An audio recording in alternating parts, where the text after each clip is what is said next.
He is a textbook abuser. He lets his temper and his anger rule the office, but he was very sweet to me for a year in the hopes that maybe one day when he came on to me, I would think we were friends, or that it was appropriate, or that it was okay. Charlotte Bennett, in an interview with Norah O'Donnell on CBS last night, describing Governor Cuomo, she says she believed that he wanted to sleep with her and that she was, quote, terrified to be alone in the room with him. She just wanted to get out of there. The governor denies any inappropriate behavior. Bennett is one of 3 women accusing the New York leader of sexual harassment. Let's bring in constitutional and civil rights attorney Leo Terrell and Jessica Tarlov, head of research at Bustle Digital Group. Both are Fox News contributors. Great to have both of you with us today.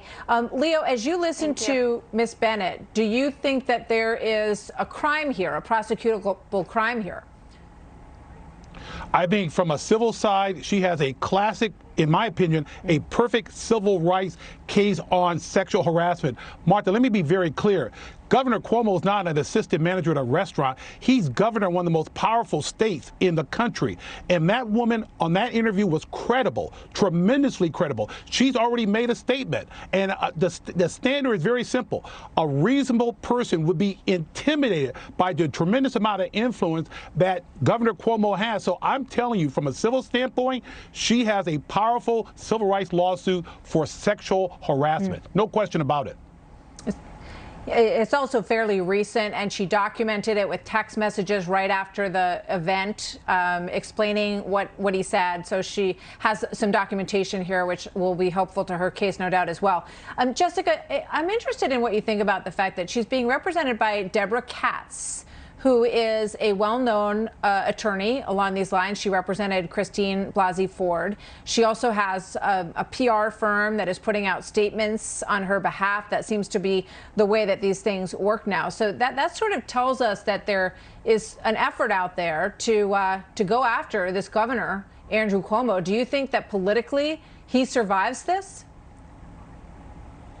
Well, he has 2 controversies laying at his feet right now. There's been some explosive reporting in the nursing home scandal from as recently as last night in the New York Times and the Wall Street Journal. So he has that fire going on. And now there's the Me Too fire on the other side of things. Hiring someone like Deborah Katz is certainly sending a message that they want this to go big. They want it to be a big PR story, and they want to make sure that they're putting as many people in positions of power on the spot to say how they feel about this. Now, it has been consistent on the Democratic side, and everyone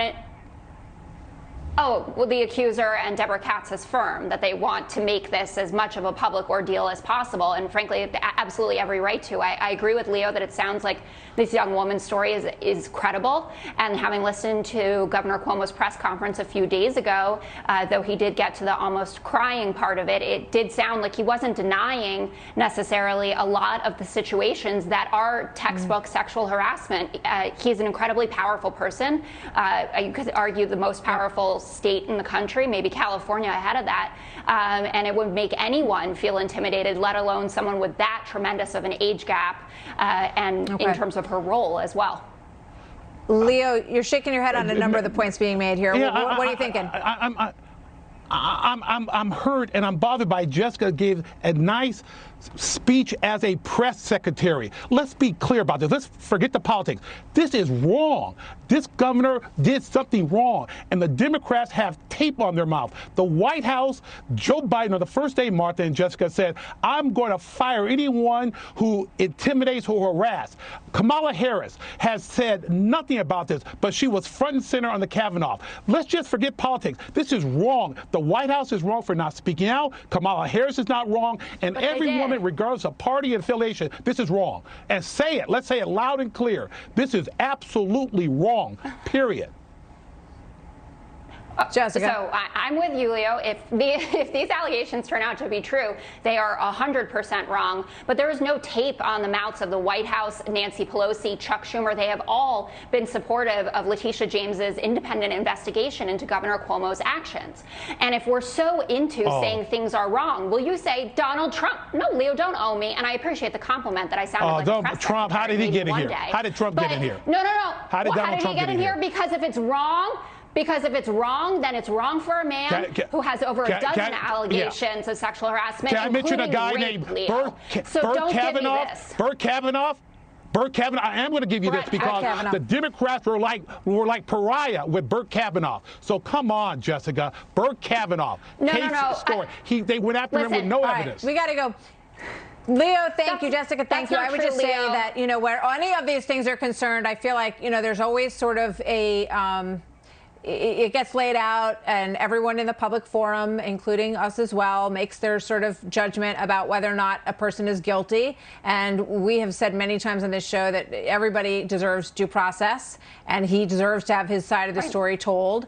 As these women deserve to have their side of the story told, and we will see where this goes. But there's no doubt that there's a ton of heat on the governor of New York on a lot of fronts, as you pointed out.